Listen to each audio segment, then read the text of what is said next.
दोस्तों, आप सभी महामाई जगदम्बा देवी दुर्गा के बारे में तो जानते ही होंगे।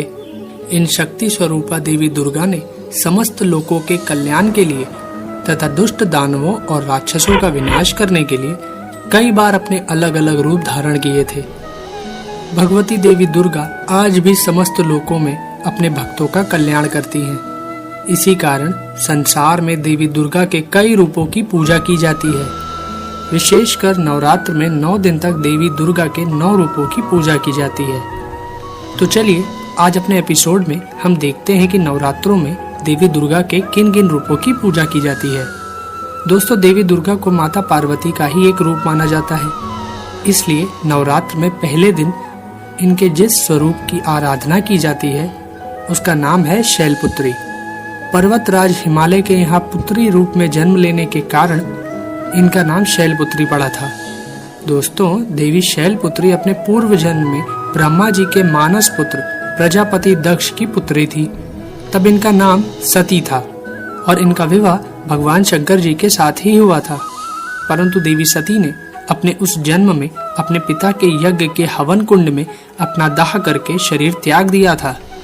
देवी सती का दूसरा जन्म शैलपुत्री के रूप में हुआ और इनका विवाह भी भगवान शंकर जी के साथ हुआ था।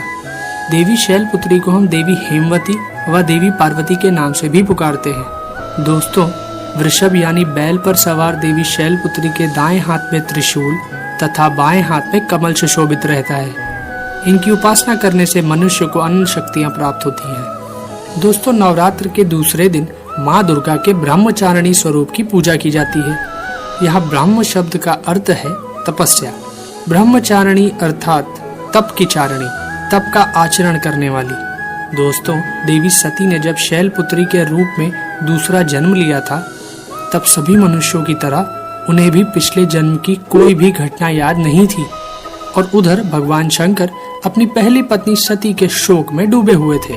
तब देवताओं ने भगवान शिव को शोक से उबारने के लिए शैलपुत्री को उनकी पत्नी बनाने का विचार किया और देवर्षि नारद को शैलपुत्री के पास भेजा।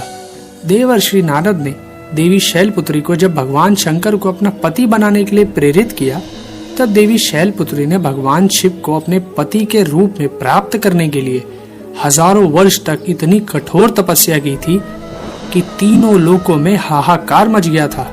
दोस्तों, देवी शैलपुत्री की वह तपस्या बड़ी ही अभूतपूर्व थी। ऐसी कठोर तपस्या कभी कोई नहीं कर पाया था। इस कारण ही उनका नाम ब्रह्मचारिणी पड़ गया था। देवी दुर्गा के इस ब्रह्मचारिणी स्वरूप के दाहिने हाथ में जप की माला तथा बाएं हाथ में कमंडल रहता है। इनकी उपासना करने वाले मनुष्य कठिन से कठिन संघर्षों में भी अपने कर्तव्य पथ से विचलित नहीं होते हैं। दोस्तों, नवरात्र के तीसरे दिन माँ दुर्गा की तीसरी शक्ति चंद्र घंटा की पूजा की जाती है। माँ दुर्गा के इस स्वरूप के मस्तक में घंटे के आकार का अर्धचंद्र है। इसी कारण इन्हें चंद्र घंटा देवी कहा जाता है। दोस्तों, सिंह पर सवार देवी चंद्र घंटा के 10 हाथ हैं और उनके 10 हाथों में अस्त्र और शस्त्र विराजमान हैं। देवी चंद्र घंटा की मुद्रा देखने में ऐसी प्रतीत होती है जैसे कि वो युद्ध करने के लिए तैयार है। नवरात्र की दुर्गा उपासना में तीसरे दिन की पूजा का बहुत ही ज्यादा महत्व है, क्योंकि देवी चंद्र घंटा शीघ्र फल देने वाली देवी है। इनकी भक्ति करने वालों को इनकी कृपा से जल्द ही अलौकिक वस्तुओं के दर्शन होने लगते हैं, दिव्य सुगंधों का अनुभव होने लगता है तथा तरह तरह की दिव्य ध्वनियां सुनाई पड़ने लगती हैं। कहते हैं ऐसे क्षणों में भक्तों को बड़ा सावधान रहने की आवश्यकता होती है। देवी चंद्र घंटा की साधना पूर्ण होने पर अति शीघ्र फल प्राप्त होता है। माँ चंद्र घंटा अपने भक्तों के समस्त पाप और बाधाएं नष्ट कर देती हैं। दोस्तों, माँ दुर्गा के चौथे स्वरूप का नाम है कुष्मांडा। जब हमारी इस सृष्टि का कोई अस्तित्व नहीं था, चारों तरफ सिर्फ अंधकार ही अंधकार था, तब इन्हीं आदिशक्ति माँ दुर्गा ने इस ब्रह्मांड की रचना की। अंड अर्थात ब्रह्मांड को उत्पन्न करने के लिए ही आदिशक्ति ने इस स्वरूप को कुष्मांडा देवी के नाम से पुकारा जाता है। इनका निवास सूर्य लोक के भीतर के लोक में है, तभी इनके शरीर की कांति और प्रभा सूर्य के ही समान है। इनके तेज की बराबरी कोई भी देवी देवता नहीं कर सकता है। इस ब्रह्मांड की सभी वस्तुओं और प्राणियों में स्थित तेज इन्हीं की छाया है। दोस्तों, सिंह पर सवार इन देवी कुष्मांडा की 8 भुजाएं हैं, इसलिए इन्हें अष्टभुजा देवी भी कहा जाता है।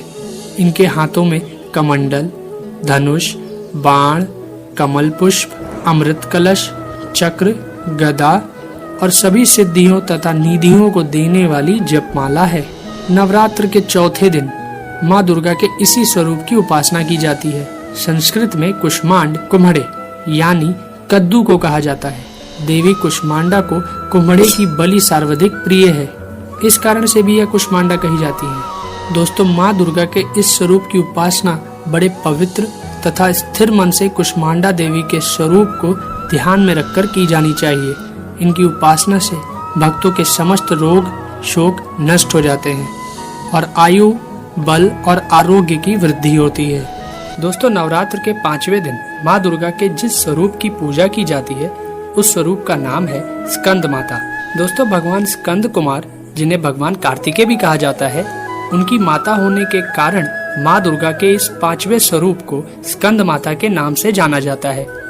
इनके विग्रह में भगवान स्कंद जी बाल स्वरूप में इनकी गोद में बैठे होते हैं।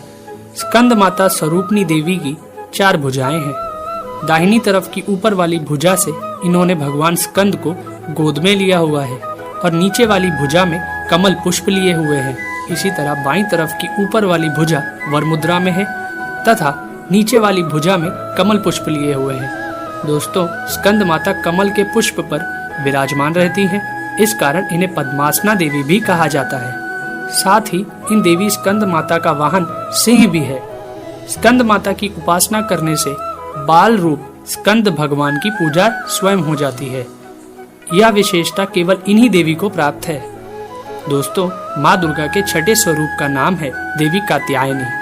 पूर्व काल में कत नाम के एक महर्षि हुए थे, जिनके पुत्र हुए थे ऋषि कात्य। इन्हीं ऋषि कात्य के गोत्र में ऋषि कात्यायन उत्पन्न हुए थे। ऋषि कात्यायन ने बहुत वर्षों तक माँ भगवती की तपस्या की थी। उनकी इच्छा थी कि माँ भगवती उनके घर पुत्री के रूप में जन्म ले। दोस्तों, कहा जाता है कि जब दैत्य महिषासुर का वध करने के लिए भगवान ब्रह्मा, विष्णु और महेश तीनों ने अपने तेज के अंश से माँ दुर्गा को उत्पन्न किया था, तब महर्षि कात्यायन ने ही सर्वप्रथम उन देवी दुर्गा की पूजा की थी। इसी कारण से देवी दुर्गा का यह स्वरूप देवी कात्यायनी कहलाया और ऐसी मान्यता है कि इन्हीं देवी कात्यायनी ऋषि कात्यायन के यहाँ पुत्री के रूप में उत्पन्न हुई थी। दोस्तों, सिंह पर सवारी करने वाली देवी कात्यायनी का स्वरूप बड़ा ही भव्य तथा दिव्य है। इनकी 4 भुजाओं में दाहिने तरफ की ऊपर वाली भुजा अभय मुद्रा में है तथा नीचे वाली भुजा वर मुद्रा में है। बाईं तरफ की ऊपर वाली भुजा में तलवार तथा नीचे वाली भुजा में कमल पुष्प सुशोभित है। माँ देवी की इस कात्यायनी स्वरूप की पूजा नवरात्र के 6ठे दिन की जाती है। माँ कात्यायनी अपने भक्तों को 4 फल अर्थ, धर्म, काम और मोक्ष प्रदान करती है। दोस्तों, नवरात्र के 7वें दिन माँ दुर्गा के कालरात्रि स्वरूप की पूजा की जाती है। देवी कालरात्रि के शरीर का रंग घने अंधकार की तरह काला है। सर के बाल बिखरे हुए हैं और इनके 3 नेत्र हैं। इनकी नाक से अग्नि की भयंकर ज्वालाएं निकलती रहती हैं। गधे पर सवारी करने वाली देवी कालरात्रि के दाहिने तरफ की ऊपरी भुजा वर मुद्रा में है तथा नीचे वाली भुजा अभय मुद्रा में है। बाईं तरफ की ऊपर वाली भुजा में लोहे का कांटा है और नीचे वाली भुजा में खड़ग है। माँ कालरात्रि का स्वरूप देखने में अत्यंत भयानक है, परंतु यह सदैव शुभ फल प्रदान करती है। इसी कारण इनका नाम शुभंती भी है। दानव, दैत्य, राक्षस, भूत, प्रेत आदि इनके स्मरण मात्र से भयभीत होकर भाग जाते हैं। इनके भक्तों को अग्नि भय, जल भय, जंतु भय, शत्रु भय, रात्रि भय आदि कभी नहीं होते हैं। दोस्तों, माँ दुर्गा की 8वीं शक्ति का नाम है महागौरी। इनका रंग पूर्णतः गौर है। इनकी गौरता की उपमा शंख, चक्र, चंद्र और कुंद के फूल से दी गई है। देवी महागौरी की आयु 8 वर्ष की मानी गई है। इनके वस्त्र आभूषण भी श्वेत हैं। वृषभ की सवारी करने वाली देवी महागौरी की 4 भुजाएं हैं।